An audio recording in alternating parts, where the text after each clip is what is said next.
ইসলাম মানে অন্যরকম হৃদয় কাড়া আলো, ইসলাম মানে চেষ্টা করা হতে আরো ভালো। ইসলাম মানে মায়ে ভরা মধুর কোনো ফুল, ইসলাম মানে জানা মাত্র ছেড়ে দেয়া ভুল। ইসলাম মানে অন্যরকম হৃদয় কাড়া আলো, ইসলাম মানে চেষ্টা করা হতে। ইংলিশ মিডিয়াম স্কুল কার্যক্রমে অস্ট্রেলিয়া বাংলাদেশ ইন্টারন্যাশনাল স্কুল এটিও একটি ক্যামব্রিজ কারিকুলাম, কিন্তু এর সাথে আমরা কেন যুক্ত হলাম এবং এই স্কুলটি আপনাদেরকে মূলত কি দিতে চায়? অনেক কিছু দিতে চায়, যেটার ব্রিফ আমাদের চেয়ারম্যান স্যার করবেন আপনাদের কাছে। আমি শুধু আপনাদের কাছে দুইটা পয়েন্টের কথা বলবো। একটা পয়েন্টের কথা বলবো, আমাদের বাচ্চা কাচ্চা যদি ইনশাল্লাহ পিজিতে আমাদের কাছে আসে, পিজির পরে ওই বাচ্চা যখন আমাদের কাছে নার্সারিতে যাবে, দেন কেজি, এরপরে যখন ওই বাচ্চা স্ট্যান্ডার্ড 1-এ যাবে, আমরা ইনশাআল্লাহ চেষ্টা করব এমনভাবে একটা কারিকুলাম সাজানোর জন্য যেটা আউটকাম বেস, যেটা মন্টেসরির সাথে সাথে ওই বাচ্চা স্ট্যান্ডার্ড 1-এ ওঠার পরে কালামে হাকিম থেকে, কোরআন মজিদ থেকে যে কোনো পাতা খুলে বাড়িতে যাওয়ার পরে যে কোনো ব্যক্তির সামনে মাআত তাজউইদ ওই বাচ্চাটা কোরআন তেলাওয়াত করতে শিখবে। এটা হচ্ছে আমাদের 1 নম্বর ইন্টেনশন ইনশাআল্লাহ। সাথে সাথে আপনাদের কাছে বলতে চাই, ইসলামিক স্টাডিজ যেটা আমরা সাজানোর জন্য চেষ্টা করছি, সেটি যারা প্রমিনেন্ট বাংলাদেশ এই সাবজেক্টে অভিজ্ঞ, যারা নিরেট কেবলমাত্র একটা ইসলামিক সাবজেক্ট ঢুকাই দিয়েই স্কুল মোটামুটি একটা বই শিখাচ্ছে, বাজারের বই নিয়ে এসে গতানুগতিক চিন্তা করছে, এর বাহিরে এসে আমরা ইসলামিক স্টাডিজের সাথে আমরা 5টা বিষয়কে যুক্ত করেছি। এর সাথে আছে আমাদের জন্য তারবিয়া, এর সাথে আছে ফিকা, এর সাথে আছে সিরা, এর সাথে আছে হিস্ট্রি, এর সাথে আছে কোরআন এন্ড হাদিস এবং কোরআন এবং হাদিসের মেমোরাইজেশন। সাথে সাথে আমাদের এই কার্যক্রমগুলোর সাথে যেই প্রয়োজনীয় ইনপুট একটা বাচ্চাকে দিলে ওই বাচ্চাটা জানাজার সালাতে দাঁড়ানোর পরে বোবার মতো বন্ধ করে মুখ হয়ে থাকবে না, বরং সে একজন মাদ্রাসা পড়ুয়া ছেলের মতো জানাজায় অংশগ্রহণ করবে। ওই বাচ্চাটা অজু গোসলের মাসালা না জেনে বড় হবে না, পাক না পাকের ফিকার জ্ঞানটা তার মধ্যে থাকবে। সালাত ভঙ্গের কারণ সহ যে সকল প্রমিনেন্ট বিষয় একজন স্কলারের লাগে, এই লেভেলটা পর্যন্ত যেন ক্লাস 5 পর্যন্ত তার ফার্স্ট স্টেপে পূর্ণ হয়। আমরা আমাদের বাচ্চাদের জন্য এই চেষ্টা করব ইনশাআল্লাহ। এটা হচ্ছে আমাদের আপনাদের সাথে প্রতিশ্রুতি। সাথে সাথে আমরা চ্যালেঞ্জ হিসাবে নিতে চাই যে বাংলাদেশে যদি ক্যামব্রিজ কারিকুলামের ইংলিশ মিডিয়াম অন্যান্য স্কুল থাকে, তাহলে আমরা ইসলামিক স্কুল হিসাবে কেন তাদের সাথেও ফাইট দিতে পারবো না, যে আমাদের ইংলিশের স্ট্যান্ডার্ডটাও ঠিক তাদের লেভেলে যেন যায়। এই চিন্তাগুলি করে ইসলামিক এবং এই ক্যামব্রিজ কারিকুলামকে মেল্ড করে আমরা এই কার্যক্রমের সাথে যুক্ত হয়েছি। আমি এই স্কুলের সাথে আছি এবং এই স্কুলের ভালো এবং যতক্ষণ পর্যন্ত দেখব ইনশাআল্লাহ আমরা আমাদের প্রতিশ্রুতির সাথে আপনাদেরকে সার্ভিস দিতে পারছি, আমি ইনশাআল্লাহ এটার সাথে জড়িত থাকব ইনশাআল্লাহ। আপনাদের বাচ্চাগুলিকে যেন আমরা ভবিষ্যতে বলতে পারি যে এই বাচ্চাগুলো আমাদের হাতে আল্লাহ রাব্বুল আমিন তার অভিভাবক সুপর্দ করেছিলেন, আর ওই বাচ্চাগুলোকে আমরা আমাদের প্রতিশ্রুতি অনুযায়ী আমাদের দেওয়ার সর্বোচ্চটুকু চেষ্টা করেছি। স্কুল মূলত আপনাকে সব কিছু শিখিয়ে দিতে পারবে না, স্কুলের সীমাবদ্ধতা আছে, কিন্তু এর সাথে 3টা জিনিস লাগবে, যেটা আমরা অনেক সময় বলি একটা রিক্সার 3টা চাকা থাকে। এই 3 চাকা যদি না থাকে ওই রিক্সা যেরকম দাঁড়িয়ে থাকতে পারবে না, ঠিক একই রকম একটা মেথড লাগবে যেটা আপনাকে সঠিক শিক্ষা দিবে, একজন শিক্ষক লাগবে যেই শিক্ষক সেই পাঠ দান করবেন, আর তৃতীয়ত এমন একদল প্যারেন্টস লাগবে যারা ওই পাঠ কার্যক্রমের সাথে নিজেদেরকে ইনভলভ করাবেন। এই 3-এর সমন্বয়ে কিন্তু আমাদের একটা স্কুল এবং শিক্ষা কার্যক্রম দাঁড়ায়। এখন আমি অভিভাবকদের জন্য কতগুলো পয়েন্ট বলবো, মাথার মধ্যে ঢুকাই নেবেন ইনশাআল্লাহ, আর না মনে থাকলে আমাদের কাছ থেকে পরে আপনারা আবার জেনে নেওয়ার জন্য চেষ্টা করবেন। দেখেন, আমি অভিভাবকদের জন্য বাস্তবসম্মত এবং ইসলামিক যে নলেজ ভিত্তিক আপনাদের কাছে কয়েকটা টিপস দেই। 1 নম্বর টিপস হচ্ছে বাচ্চাকে সময় দেন, শুধু টাকা দিয়েন না। আপনি টাকা দিয়ে ভালো স্কুলে ভর্তি করিয়ে দিয়েছেন, আপনি টাকা দিয়ে টিউশন ফি পূরণ করেন, আপনি তার চাহিদা পূরণ করেন, যা চাই তাই দেন, এটা আপনি টাকা দেন, কিন্তু বাচ্চাকে আপনি শুধু টাকা দিলে সে মানুষ হবে না, বাচ্চাকে আপনাকে সময় দিতে হবে। এখন আমাদের সবাই হচ্ছে কমার্শিয়াল অভিভাবক, আমরা যেরকম কমার্শিয়াল আর্ন করি, কমার্শিয়াল চিন্তা করি যে বাচ্চা কাচ্চার স্কুলে দিলাম, স্কুল মনে একটা মেশিনের মতো তারে মানুষ বাড়ায় বের করে দিল। স্কুলে থাকে আপনার বেবি 4 ঘন্টা আর আপনার কাছে থাকে 18 ঘন্টা। 18 ঘন্টার রিফ্লেকশন যদি ঠিক না থাকে, 4 ঘন্টায় স্কুল আপনাকে প্রপার গাইড করতে পারবে না, নাম্বার 1। 2 নম্বর বলবো, দোয়া এবং দৃষ্টিভঙ্গি শুদ্ধ করেন। দোয়া বলতে কি সন্তান বড় হয়ে কি হবে, ডাক্তার হবে, ইঞ্জিনিয়ার হবে, এ হবে সে হবে, এই চিন্তার থেকে আজকের থেকে দৃষ্টিভঙ্গি চেঞ্জ করে চিন্তা করেন আমার সন্তান আল্লাহ এবং তার রাসূলের বর্ণিত আদর্শ অনুযায়ী একজন মানুষ হতে পারবে কিনা। এই দৃষ্টিভঙ্গির আলোকে আপনি আল্লাহর কাছে দোয়া করতে শুরু করেন। আপনার সন্তানের এই মানুষ হওয়ার চাহিদায় আল্লাহ রাব্বুল আলামিন যদি কবুল করে নেন, তাহলে তার যা হওয়া লাগবে আপনার চিন্তাতে, তার থেকে বেশি আল্লাহ রাব্বুল আলামিন আপনাকে দিবেন। এই জন্য অভিভাবকদেরকে বলবো, প্লিজ আপনারা দোয়া এবং দৃষ্টিভঙ্গিটা শুদ্ধ করেন। 3 নম্বর বলবো, আদর্শ হন, আপনি আদেশকর্তা হয়েন না। আমরা আদেশকর্তা, এই এটা কেন করো না, এটা করো, এটা তোমার করা উচিত, এটা কেন করলে না। আমি বলবো আদেশকর্তা না হয়ে আসুন আমরা অভিভাবক হই, আদর্শ অভিভাবক। আমাকে দেখে আমার বাচ্চা তার রিফ্লেকশন শিখে। বাপ মা দিন রাত কিলাকিলি করে, মারামারি করে, ঘরের মধ্যে ঝগড়াঝাটি করে, খালি কথায় কথায় বলে তোমারে তালাক দিয়ে দিব। ওই বাচ্চার কাছে আপনি কি চান? ওই বাচ্চার কাছ থেকে আপনি কি বিহেভিয়ার আশা করবেন? যে মা বাপকে এরকম করে দেখেছে, যেই প্যারেন্টসের বাপ মাপকে সে নামাজ পড়তে দেখে না, আপনি এসে স্কুলে দিয়ে মনে করছেন আমি ইসলামিক স্কুলে দিয়ে দিছি, আমার বাচ্চা একজন বিখ্যাত নামাজি হয়ে যাবে। বিষয়টা এরকম নয়। সুতরাং আমি বলবো, মনে রাখবেন, আদর্শ হন, আদেশদাতা নন সর্বক্ষেত্রে। এটা আমাদের মনে রাখতে হবে। 4 নম্বর, সীমা নির্ধারণ করুন, কিন্তু ভালোবাসা দিয়ে। আমরা সীমা নির্ধারণ করতে যে অনেক সময় এলোমেলো করে ফেলি। সন্তানকে সব কিছুতেই হ্যাঁ বলতে হবে, এটা আপনার পক্ষ থেকে ভালোবাসা নয়। সন্তানের কাছে না বলতে যেরকম আপনি শিখবেন, তাকে না বলতে শিখাবেন। এইটা হচ্ছে আমাদের একটা এখন এমন লেভেলে চলে গেছে, শাসনহীন হয়ে গেছি আমরা। আমাদের বাচ্চাদের জন্য যা বলবে তার সাথে আমাকে হ্যাঁ বলে দিতে হবে, এরকম নয়।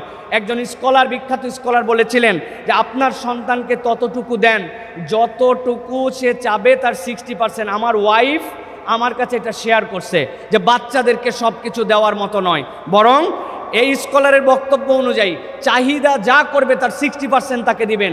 অভাব বোধ না থাকলে ওই বাচ্চার মেন্টাল ডেভেলপমেন্ট হবে না। আপনি যেভাবে চিন্তা করছেন সেভাবে পাবে না।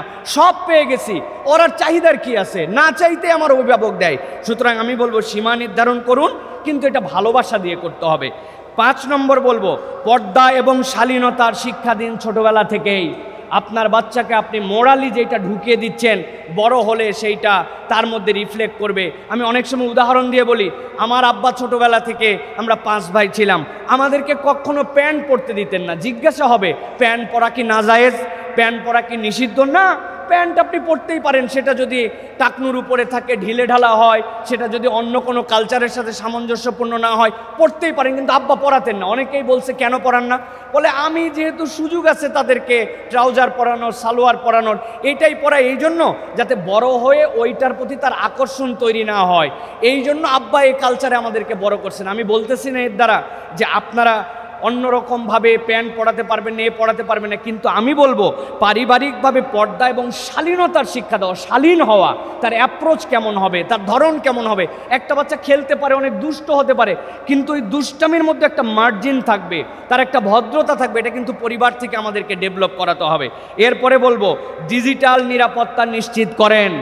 মনে করেন না আবার যে আগের আমলের ডিজিটাল নিরাপত্তা আইনের কথা বলতেছি আমি। এই ডিজিটাল নিরাপত্তা হচ্ছে আপনার বাড়ির যে সকল ডিভাইস, আপনার বাড়ির টিভি, আপনার বাড়ির কম্পিউটার, এগুলা সব সেট করেন। কোনো বাড়িতে কোনো পিসি, কোনো ডেস্কটপ কখনো এইরকম করে থাকবে না। আপনার বাড়িতে আপনি ফ্রন্টে থাকেন, আপনার ডেস্কটপ, আপনার ল্যাপটপ এরকম করে থাকবে, পুরা বাড়ির সবাই দেখতে পারে, এরকম করে অ্যাক্সেস থাকবে। আপনার ফোন দিবেন, ফোন আপনার সামনে নির্ধারিত সময় ব্যবহার করে দিবেন, এবং এইটাকে আপনাকে সিস্টেমেটিক্যালি স্মার্টফোন অ্যান্ড ইন্টারনেট এগুলো ব্যবহারের ক্ষেত্রে আপনাকে সতর্ক হতে হবে। আপনি যদি এইটা নিরাপত্তা নিশ্চিত না করতে পারেন, আপনি অভিভাবক হতে পারেন নাই। কেননা এখন কাহাব গার্ড, বিভিন্ন ধরনের অ্যাপস আছে যেটা দিয়ে আপনি ওই ফোন পর্যন্ত নিয়ন্ত্রণ করতে পারেন। ইউটিউবের কিডস আইটেম আছে যেটা আপনি ডাউনলোড করে দিবেন, ও সেখান থেকে দেখবে। এটা অত্যন্ত গুরুত্বপূর্ণ। এবার আমি আমার বাচ্চাদের জন্য কথা বলবো 2 মিনিট। আমার বাচ্চারা কি সব রেডি আছো তোমরা? বেবিরা আমরা আগেরবার কি বলছিলাম? আমরা আগেরবার বলছি আল্লাহু আকবার। এবার আমরা লাউডলি বলবো সুবহানাল্লাহ। সবাই একসাথে হয় নাই, একসাথে আবার সবাই সুবহানাল্লাহ। ওয়ান মোর টাইম লাউডলি সুবহানাল্লাহ। জাযাকুমুল্লাহ খায়ের। মাশাআল্লাহ, হ্যাপি এনার্জি, মাশাআল্লাহ মাশাআল্লাহ। এবার আমরা ছাত্রছাত্রীদের জন্য কয়েকটা কথাবার্তা বলবো। ওরা তো ছোট মানুষ, কিন্তু ওদেরকে অ্যাটেনশনে নিলাম। অভিভাবকদের জন্য বলতে চাই যে দেখেন, নিজেকে একজন গর্বিত মুসলিম সন্তানের পরিচয় দিয়ে রাখা। আপনার সন্তানের অনেক আইডেন্টিটি থাকতে পারে, তাকে শেখাতে হবে তুমি একজন গর্বিত মুসলিম। মুসলিম মানে কি, মুসলিম কালচার কি ফলো করে, মুসলিমের আইডেন্টিটি, এটা যেন তার মধ্যে ক্রাইসিস না হয়, এটা যেন তার গর্ব অনুভব করে যে আই এম এ মুসলিম। এই পরিচয়টাতে তাকে আদর্শিত করে তুলতে হবে। এরপরে বলবো যে কোরআন এবং সালাত প্রতিদিন তাদের সঙ্গে হওয়া উচিত। বাচ্চাকে আপনি কোরআনের টাচে রাখেন, পড়তে পারে না সো হোয়াট, আপনি নিজে পড়তে পারেন, একটা আয়াত তাকে রিসাইট করে প্রয়োজনে আপনি শুনান, তাহলে কোরআনের পাঠ হলো। সালাতের সময় ছোট্ট মানুষ, তাকে ডেকে নিয়ে আসেন, হাফ প্যান্ট পরে আসে, নো প্রবলেম, উপরে খালি গাছে নো প্রবলেম, আপনি নিয়ে আসেন আপনার সালাতের সময়, তাকে আপনার পাশে দাঁড় করান। 3 নম্বরে বলবো প্রশ্ন করো, ভাবো, শিখো, তবে বিনয় নিয়ে। আমার প্রিয় যারা ম্যাচুরড হয়েছে তাদেরকে বলবো তুমি প্রশ্ন করো, প্রশ্ন না করলে শেখা যায় না। ফাসআলু আহলা যিকরি ইন কুনতুম লা তা'লামুন। কিন্তু এই প্রশ্ন করো, শেখো, এটা বিনয়ের সাথে। মানুষের সবচেয়ে বড় গুণাগুণের একটা হচ্ছে হাম্বল হয়ে যাওয়া। রাসূলুল্লাহ সাল্লাল্লাহু আলাইহি ওয়াসাল্লাম জীবনে যত গুণ ছিল, সবচেয়ে বড় গুণ ছিল তিনি কাইন্ড ছিলেন, তিনি নম্র ছিলেন। সুতরাং বিনয়ী যে আল্লাহর প্রিয় সে। চতুর্থত বলবো সময়ের মূল্য বোঝা। 5 নম্বর বলবো বড় একটা স্বপ্ন দেখতে শিখতে হবে। এই স্বপ্ন আকাশকে ছাড়িয়ে যাবে, এই স্বপ্নের মাত্রা থাকবে না, এটা বিশাল বড় স্বপ্ন। ওই বাচ্চার মধ্যে বুননে দিতে হবে, তুমি পারো না, তোমার দ্বারা হবে না, অমুকের বাচ্চা পারে তুই পারিস না কেন, কখনোই কম্পেয়ারে যাবেন না। আপনি আলহামদুলিল্লাহ বলবেন যে আমার বাচ্চা তো সুস্থ, আমার বাচ্চার তো অটিজম নাই, আমার বাচ্চা তো ব্রেন ডেভেলপমেন্টে তার সমস্যা হয় নাই, আমার বাচ্চা তো অন্যান্য অনেক বাচ্চা কাচ্চার মতো প্রতিবন্ধী শিশু না, আল্লাহ আমার বাচ্চাকে কথা বলার মতো যোগ্যতা দান করেছেন, আলহামদুলিল্লাহ বলেন। আর ওই বাচ্চাকে উৎসাহ দেন, আর ওই বাচ্চাকে স্বপ্ন দেখতে শেখান, তাকে সাহাবায়ে কেরামের গল্প শিখান, তাদেরকে নবীদের চরিত্রের দিকগুলা দেন। ষষ্ঠত বলবো শ্রদ্ধা এবং বিনয় শেখো। শ্রদ্ধা এবং বিনয়, মানুষকে শ্রদ্ধা করতে পারে যে পৃথিবীর শ্রেষ্ঠ মানুষ, যে বিনয়ী আচরণ করতে শিখেছে, যে আল্লাহর নবী বলছেন তাকে আল্লাহ রাব্বুল আলামিন সব নিয়ামত দিয়ে দিয়েছেন। সুতরাং শ্রদ্ধা করতে শেখানো। আমাদের বাচ্চা কাচ্চারা কেমন যেন বেয়াদব টাইপের হয়ে যাচ্ছে, এইটা আমরা বলে আমরা দায় ছেড়ে দেই, কিন্তু এই দায় ছাড়া যাবে না। আপনাকে তাকে এই ম্যানার্সগুলো শেখাতে হবে ইনশাআল্লাহ।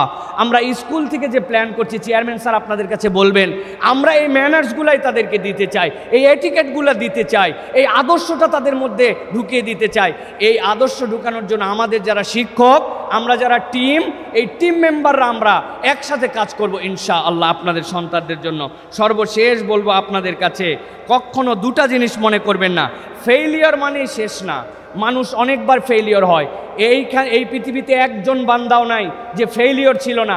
আপনি হাঁটার সময় পড়ে গেছেন, তার মানে আপনি ফেইলিয়র ছিলেন, সেই মানুষটা আপনি এখন হাঁটতে শিখেছেন। আপনি কথা বলতে পারতেন না, আপনি তকে অন্যরকম করে বলতেন, আপনি পানিকে মাম বলতেন, সেই মানুষ এখন ওয়াটার বলতে শিখে গেছে, পানি বলতে শিখে গেছে। তার মানে আমরা প্রত্যেকেই ফেইলিয়র ছিলাম, কিন্তু ফেইলিয়র মানে তো শেষ না। তাহলে বাচ্চা একটা বিষয় একটু খারাপ করতে পারে, একটু তার কি বলে অ্যাচিভ করার ক্ষেত্রে একটু স্লোনেস থাকতে পারে, কিন্তু এর দ্বারা কখনো মনে করবেন না ফেল করে গেছে আমার বাচ্চা মনে হয় শেষ হয়ে গেছে। আল্লাহ আমাদের সৃষ্টির 50,000 বছর আগে আমাদের ডেস্টিনেশন কোথায় হবে ওইটা আল্লাহ নির্ধারণ করেছেন। আমাদের দায়িত্ব চেষ্টা করে সেটা আল্লাহর পক্ষ থেকে আদায় করে নেওয়া। আর আল্লাহকে ভয় করো, আল্লাহকে ভয় করো, এর থেকে বড় আর কোনো আমানত দুনিয়ার মানুষের কাছে নাই। আমরা যে অভিভাবকরা আজকে এখানে এসেছেন, এই মূল্যবান সময় আপনারা দিলেন, এত দীর্ঘ সময় 3 ঘন্টা বসে থাকে এত সোজা নয়। আপনাদের বাচ্চাগুলোকেও সাথে সাথে সামলাচ্ছেন। আমরা আপনাদেরকে বলবো পজিটিভ বার্তাগুলি ছড়িয়ে দেন। আপনাদের সন্তানদের জন্য আমরা যে দায়িত্ব নিচ্ছি, আল্লাহ যেন সেই দায়িত্ব আমাদেরকে যথাযোগ্যভাবে পালন করার তৌফিক দান করেন। সকলে দোয়া করবেন, সকলে আমাদেরকে পরামর্শ দিবেন, এবং বিশেষ করে আমার টিম মেম্বারদের জন্য আপনারা দোয়া করবেন। আমাদের একদম সেই নিচ থেকে উপর পর্যন্ত আমাদের যারা আছে, উই আর টিম মেম্বার আমরা এই জায়গাতে। কেননা আমরা সবাই মিলে আপনাদের কাছে সুন্দর একটা কিছু দেওয়ার জন্য চেষ্টা করব ইনশাল্লাহ। যতক্ষণ এই প্রতিশ্রুতির সাথে ইনশাল্লাহ আমি মনে করব ক্যাপাবল, আমি এটার সাথে আছি। আর না পারলে আপনাদের কাছে সরি বলে দিব, কিন্তু আল্লাহ রাব্বুল আমিন যেন সেই আমানত পালন করার তৌফিক দান করেন। আসসালামু আলাইকুম ওয়া রাহমাতুল্লাহি ওয়া বারাকাতুহু। সুবহানাল্লাহ গেছে, আলহামদুলিল্লাহ গেছে, আল্লাহু আকবার গেছে, না কোনটা গেছে? বাদ আছে কোনটা? সুবহানাল্লাহ বাদ আছে, আলহামদুলিল্লাহ বাদ আছে। আচ্ছা, এবার আমরা আলহামদুলিল্লাহ বলে আমরা নাবিল স্যারের বক্তব্য শুনবো। এবার সবাই রেজ ইউর হ্যান্ড, সবাই সবাই সবাই, এভরিবডি রেডি? সবাই রেডি? রেডি? ওকে, মাশাআল্লাহ। এবার বলো আলহামদুলিল্লাহ। হয় না, এখন নাবিল স্যার আজকের চিফ গেস্ট, তিনি এখন বক্তব্য দিবেন। চিফ গেস্টের পর আমাদের চেয়ারম্যান স্যার কথা বলবেন। সুতরাং নাবিল স্যারের জন্য একটা চমৎকার করে আমি তাকবীর বলবো, তোমরা সবাই একদম আমাদের এবার অভিভাবক সহ সকলকে পার্টিসিপেট করতে হবে। সবাই রেডি? আমি বলবো তাকবীর, সবাই বলবে আল্লাহু আকবার। তাকবীর, তাকবীর, তাকবীর।